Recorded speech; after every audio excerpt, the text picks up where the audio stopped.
আসসালামু আলাইকুম। গাজীপুরের শত বছরের পুরনো ঐতিহ্যবাহী নকশি পিঠাটি একদম অথেন্টিক ওয়েতে পারফেক্টভাবে কিভাবে বানাবেন সেই রেসিপিটি শেয়ার করছি।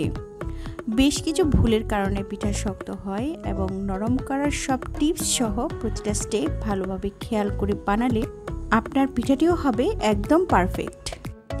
রেসিপিটি ভালো লাগলে আমার চ্যানেলটিকে সাবস্ক্রাইব করতে কিন্তু ভুলবেন না। পিঠাটি তৈরি করার জন্য আজকে আমি 1 কেজি চালের আতপ চালের গুঁড়ো নিয়ে নিয়েছি। আতপ চালের গুঁড়োটা করার আগে কয়েকটা স্টেপ আমাকে পার হতে হয়েছে। প্রথমেই পরিমাণ মতো চাল নিয়ে আমি পানিতে ভিজিয়ে রেখেছিলাম ঘন্টাখানেক। সেই ভেজানো চালটাকে আমি মেশিনে ভাঙিয়ে নিয়েছি। আপনাদের যদি অল্প চাল থাকে তাহলে ব্লেন্ডার করে নিতে পারেন। সেই ব্লেন্ডার করার পরেই আপনারা ইচ্ছা করলে প্রথমে চেলে নিতে পারেন অথবা ভাজার পরে চেলে নিতে পারেন।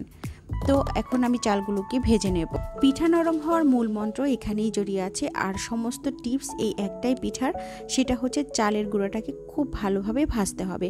এই ভাজার কারণেই কিন্তু আপনার পিঠাটা অনেক নরম হবে। মিডিয়াম আঁচে জাল করতে হবে এবং অনবরত নাড়তে হবে। এখন নাড়তে নাড়তে আপনি কখন বুঝবেন হয়ে গেছে, যখন দেখবেন যে বাতাসে চালের গুঁড়োটা একটু একটু উড়ে যাচ্ছে। তবে এত বেশি পরিমাণে ভাজা যাবে না যাতে করে চালের গুঁড়োর কালারটা চেঞ্জ হয়ে যায় বা হলুদ হয়ে যায়। ভাজা গুঁড়োটা সামান্য ঠান্ডা হলে এটাকে এখন আমি চেলে নিচ্ছি। আর চালার মূল কারণটা হচ্ছে যাতে এর মধ্যে কোনো লামস না থাকে। লামস থাকলে কিন্তু পিঠা বানানোর সময় সমস্যা হতে পারে। তার কারণে ক্লিন এবং নিট একটা কাই করার জন্য আমি এই চেলে নিচ্ছি। পিঠা বানানোর পরবর্তী স্টেপ হচ্ছে পিঠার কাই তৈরি করা, আর সেজন্য আমি একটা পাত্রে কিছু পরিমাণ পানি নিয়ে নিয়েছি আর সেই সাথে কিছু লবণ দিয়ে দিয়েছি। আর এবার 10 মিনিটের মতো হাই ফ্লেমে আমি পানিটাকে জাল করব। এবার চেলে রাখা চালের গুঁড়োর উপরে আমি অল্প অল্প করে পানি ঢালবো এবং অনবরত নাড়তে থাকবো। আবারও পানি ঢালবো, আবারও নাড়তে থাকবো। তবে একটা নির্দিষ্ট পরিমাণ পর্যন্ত আমি পানি ঢালবো, সেটা আমি দেখিয়ে দিচ্ছি ঠিক কতটা পরিমাণ পানি ঢালতে হবে। এখানে আমি 4 ভাগের 3 ভাগ পানি ব্যবহার করেছি।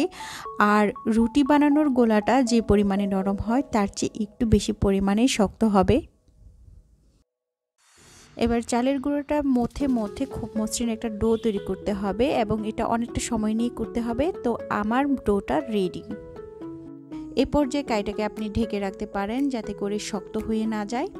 তো আমার ঢাকার প্রয়োজন হয়নি, যেহেতু এখানে অল্প কিছু কাই ছিল এবং আমি তা খুব দ্রুত বানিয়ে ফেলেছি। এখন চলে যাচ্ছি পরবর্তী স্টেপে। এখানে দেখতে পাচ্ছেন আমি 1 কাপের মতো তেল নিয়ে নিয়েছি। এই তেলটা আমি কিভাবে ব্যবহার করব সেটা এখন দেখিয়ে দিচ্ছি। এখানে দেখেন আমি কিছু পরিমাণে চালের কাই নিয়েছি এবং সেটাকে একটা নির্দিষ্ট পরিমাণে শেপ দেওয়ার চেষ্টা করছি।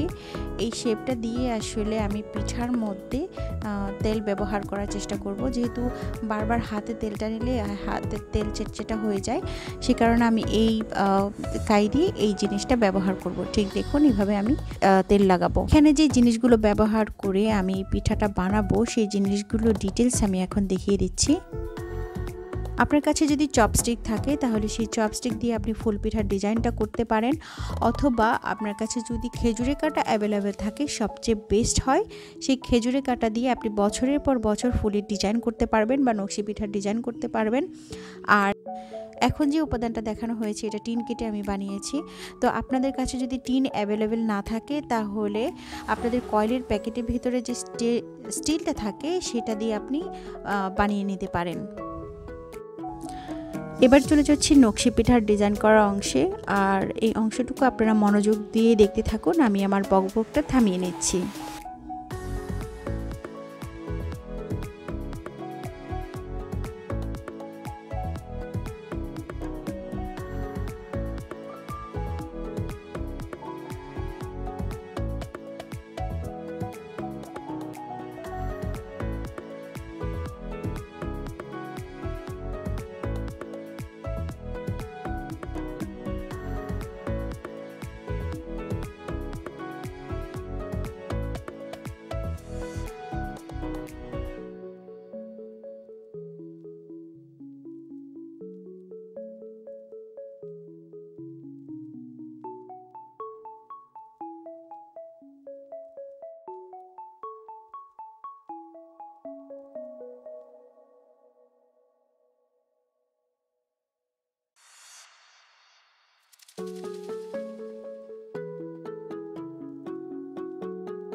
এবার চলে যাচ্ছি ভাজাভুজির পর্বে।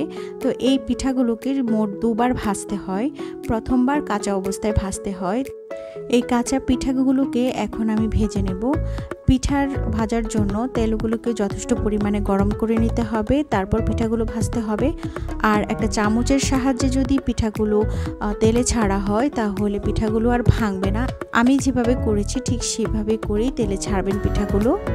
হাই ফ্লেম বা মিডিয়াম ফ্লেম দুভাবেই পিঠাগুলোকে ভাজতে পারেন, তবে পিঠাগুলো যাতে দুই পাশে ঠিকঠাক মতো হয় এবং ভেতরে যাতে কাঁচা না থাকে সেটা খেয়াল রাখতে হবে এবং দুপাশই সুন্দরভাবে ভেজে তারপরে আপনার পিঠাগুলো তেল থেকে তুলতে হবে। এখন আমি দেখিয়ে দিচ্ছি আমার পিঠাগুলো কীরকম ভাজা হয়েছে। দেখুন উপর এবং নিচ থেকে সুন্দর করে ভাজা হয়েছে এবং কোনো অংশ কাঁচা নেই। আর এইভাবে যদি আপনি ভাজেন তাহলে পিঠাগুলো একদমই শক্ত হবে না, নরম হবে। আর দ্বিতীয়বার ভাজার আগে একটা এয়ারটাইট বক্সে রেখে আপনারা 1 মাস পর্যন্ত সংরক্ষণ করতে পারবেন। এবার চলে আসলাম এই পিঠাটি তৈরির শেষ অংশে। এখানে আমি 1 কেজির মতো গুড় নিয়ে নিয়েছি আর এই গুড়টাকে এখন আমি প্রস্তুত করে নেব। তার জন্য একটা হাঁড়িতে আমি গুড়টা নিয়ে নিলাম। এবার 1 কেজি গুড়ের মধ্যে দিয়ে দিলাম 1/2 কাপ পানি, একটা এলাচ। আর এলাচটা দেওয়ার সাথে সাথে গুড়টাকে এখন আমি জাল করে নেব। আর ততক্ষণ পর্যন্ত জাল করব যতক্ষণ না পর্যন্ত গুড়টা ভালোভাবে গলে যায়। আর আস্তে আস্তে জাল করতে থাকবো। 1 তার বা 2 তার হবে এরকম আঠালো আপনাকে করতে হবে।